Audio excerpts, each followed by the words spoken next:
RCB. আরসিবির যে প্লেয়ারটা আগেরবার ফর্মে ছিল সে প্লেয়ারটাকে কিসের জন্য ছাড়লো উইল জ্যাক্সকে?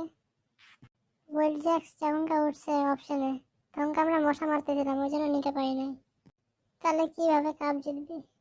কেন আরো প্লেয়ার কিনছে না? ভুবনেশ্বর কুমার, টিম ডেভিড, এরা কি ঘরে বসে রান্না করবে? আমি ভাবলাম রান্না করে খাওয়াবে নাকি আরসিবিকে। তোরা আইপিএল অপশনে মাছি মারি গেলি খালি, অন্যদিকে মুম্বাই ট্রেন্ট বোল্ট দীপক চাহারকে নিয়ে নিল আর তোরা মাছি মারলি। হ্যাঁ, আমরা মাছি মারার জন্য তো আইপিএল অপশনে গেছিলাম। ওই ফ্যাবডুপ্লেসি কি পাপ করছিল ছাড়ে দিলি তোরা? ওই ফ্যাবডুপ্লেসির নাম আমার সামনে নিবি না। চেন্নাইতে তো সেই সেঞ্চুরি মারতো, আর আরসিবি যখন থেকে কিনছে একটাও সেঞ্চুরি মারে নাই। তোরা মনে হয় খাইতে মাইতে দিচ্ছিলি না ফ্যাবডুপ্লেসিকে, সেই জন্য। বাড়িতে যায় নাকে সরষের তেল দিয়ে ঘুমাই পড়। আরসিবি এবারও পারবে না কাপ জিততে।